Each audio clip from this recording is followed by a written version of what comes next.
Hey guys, so today's story is a funny one. Now, not many of you guys know this, but I play a game called Team Fortress 2 competitively, and it's a first-person shooter. It's really fun. Basically, it's 9v9, and you have one person for each class on each team.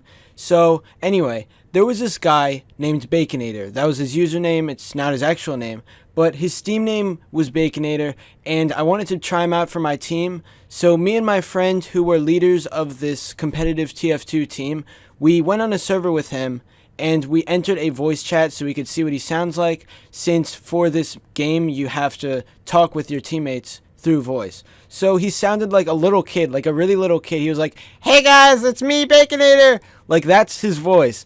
And at first, me and my friend thought it was a joke. Like, we didn't think someone this young would be playing competitive TF2. But eventually we found out that that was his actual voice. He wasn't playing a prank on us. And so what happened was we were testing him out. He did fine. He actually wasn't too bad. But when the actual competitive TF2 started, we learned our true mistake at recruiting him on our team, because he was so bad. He messed up the team really badly. So here's what he did. We were playing a match, and during matches you have this communication thing where you talk with all 9 of your teammates, including yourself. You can be in there, and there's 8 other people that are all on your team, and you call out when someone dies on the other team. Like, if I kill their medic, I would say medic down, or if their medic has low health, I would say medic is lit, move up.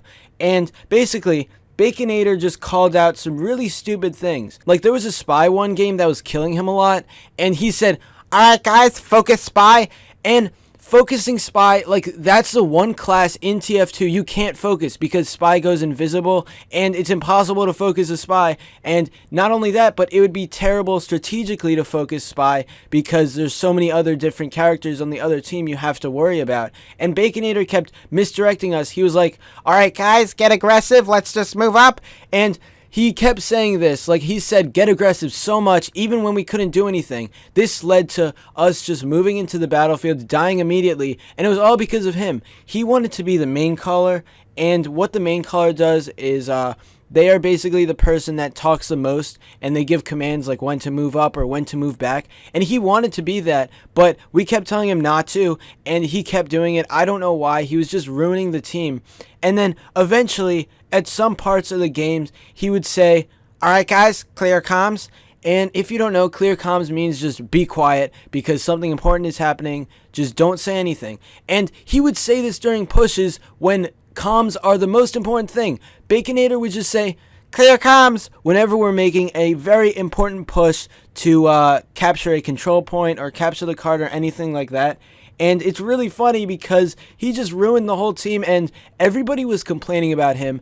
Me and my friend were thinking about kicking him, actually. But at this point, it was like too far in the season, and if we kicked him, we would have to get a new person, and we didn't feel like doing that. So we had just dealt with him for the rest of the season. And he was just this little kid that basically ruined the team. He was the reason we got a bad score. And I'm going to say that he actually was, because everybody else on the team did fine. There were no problems, but his voice commands while we were playing the games just threw us all off. It gave us misdirection. We didn't know where to go, what to do. He kept saying get aggressive, focus spy, clear comms, and he was just really not that smart. He actually thought he was one of the best on the team, even though he was definitely one of the worst, if not the worst. And that story is really funny because I bet a bunch of you deal with little kids online. If you've ever played a game, you probably have seen little kids, and this was just my experience with a little kid on my competitive Team Fortress 2 team. So if you have any stories with little kids on the internet, just leave them in the comments below. Anyway, if you liked the video, please be sure to give a thumbs up. Thanks for watching, and I'll see you guys next time.